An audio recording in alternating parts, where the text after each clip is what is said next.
What's up, everybody? Justin here, back with a new fantasy booking show. My fantasy booking of the NWO in the WWF or WWE. They became WWE, and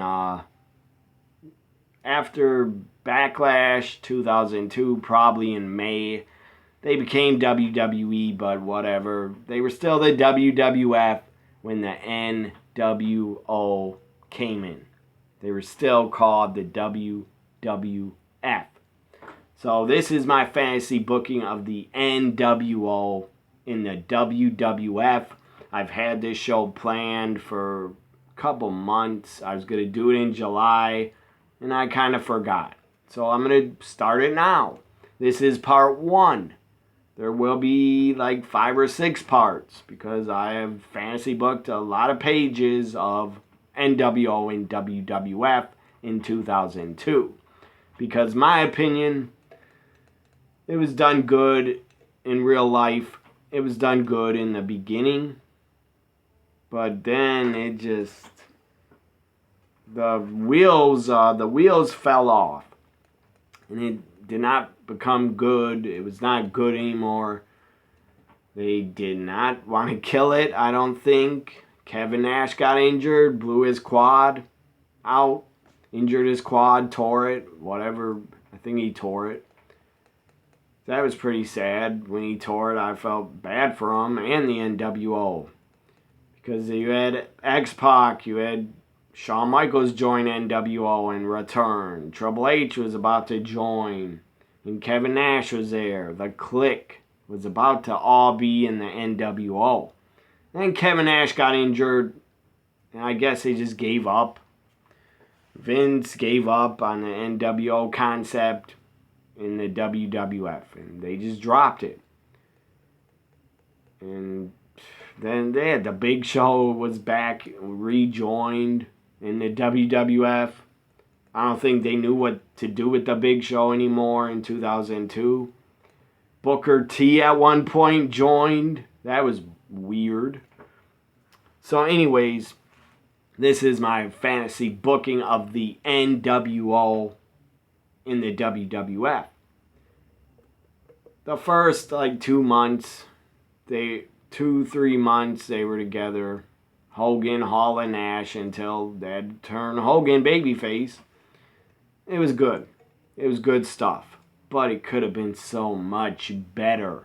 So much better. That's why I'm fantasy booking it. As a fan. I'm a fan of the original NWO. And it could have been so much better in the WWF if they would have had guys like Goldberg there, Sting there, Ric Flair there.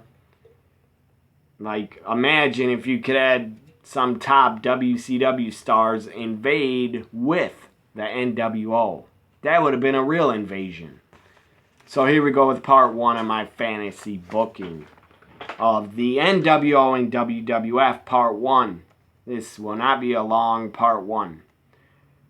Up first, their debut. I would have had the debut happen like it did in real life at No Way Out 2002. Fun fact, I was there live. My seats were kind of up high, but I didn't care. What a pop the NWO got when they came out. It was awesome. I'll never forget it as a fan being there. So, No Way Out 2002. If you didn't know, No Way Out spells out NWO. So, that was a perfect pay-per-view for them to debut on. And come back, and Hogan, Hall, and Nash all came back to the company, but as the NWO. So, No Way Out. This is the final segment, the main event spot, but it's a segment. Hogan, Hall, and Nash come out. Vince is in the ring, Mr. McMahon, but let's say he's acting like Vince McMahon. He's in the ring saying, "Ladies and gentlemen, here's the NWO." Vince brings him out. Vince thinks he's going to be all cool with them, and they're going to be cool with him because he hired them to come back. Instead, Hogan, Hall, and Nash all look at each other like, Vince, you're not cool. We're not cool with you. We were in WCW. We're not cool with you. Or WWF.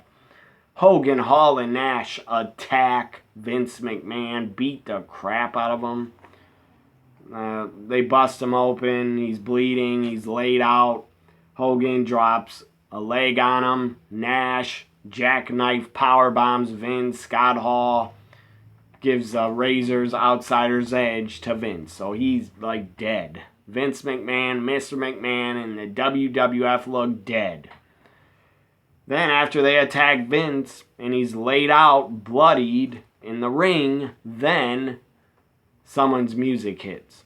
Whose is it? Let's say it's WCW theme music. Eric Bischoff comes out. The crowd is shocked. The crowd is pissed. There's a lot of heel heat on the NWO already for beating the crap out of Vince. And Bischoff comes out.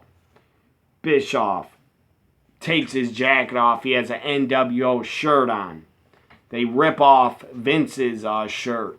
And Bischoff spray paints Vince NWO. Hogan and Nash also spray paint Vince on the back. So that's how No Way Out goes off the air. Of babyface Vince McMahon brings them out to make their debut. NWO attacks Vince, bloodies them, beats the crap out of them. They hit all their finishers on Vince. Bischoff comes out. He's a part of the NWO and he's with them in the WWF. They should have done that in real life. That would have been really good.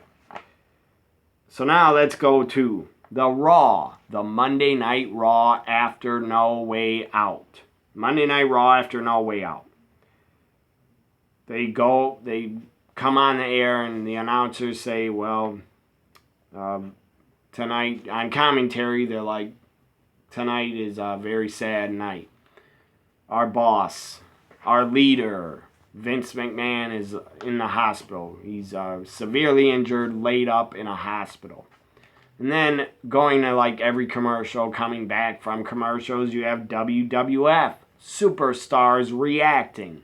Sit-down interviews reacting to what Hogan, Hall, and Nash, and Bischoff and what the NWO did to Vince.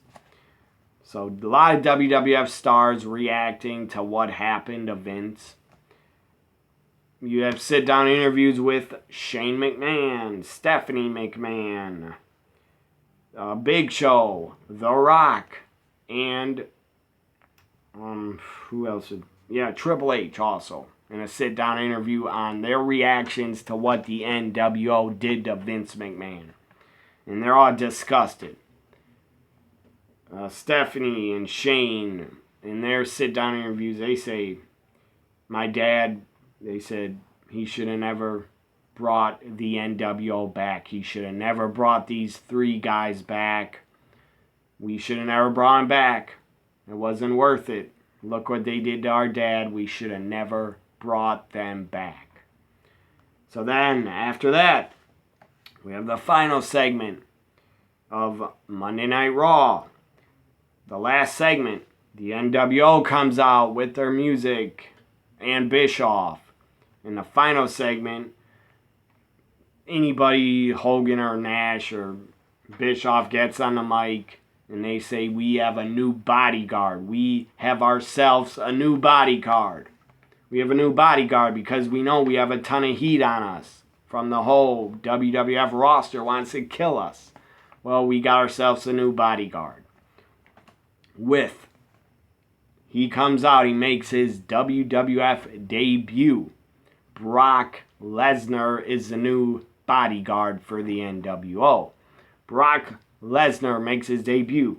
Brock Lesnar comes out with Paul Heyman as like his advisor, manager.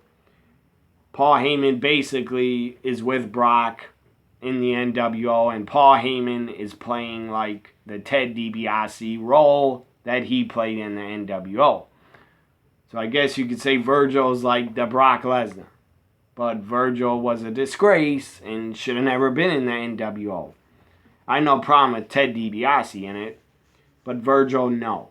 He should never have been in it. So Brock is in the NWO, and he's their bodyguard with Paul Heyman, playing the role of Ted DiBiase. So then, after Brock makes his debut as a bodyguard, Paul Heyman's in the ring. The NWO and Bischoff's in the ring with Brock Lesnar, their new bodyguard. The roster and the superstars of the WWF are pissed. They want some payback. Out comes the Dudleys, the Hardys, Edge and Christian, Billy and Chuck, Kurt Angle, The Rock. Stone Cold was not there, so he didn't come out. But all those guys I named come out.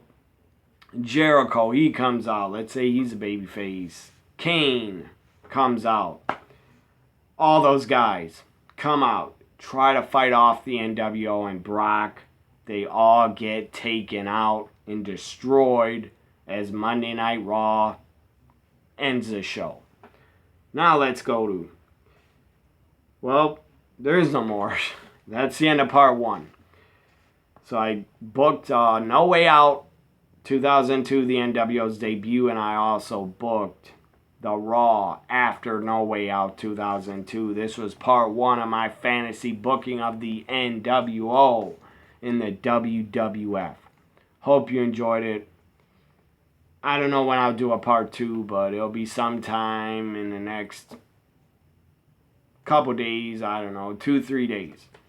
Will be part 2 of fantasy booking of the NWO. If you got any great ideas how you would have booked the NWO and the WWF, leave them in the comments. What would have been your ideas for the NWO to debut in the WWF? I gave you mine. This ends part 1. Fantasy booking the NWO and WWF. Bye for now, everybody. Have a great weekend.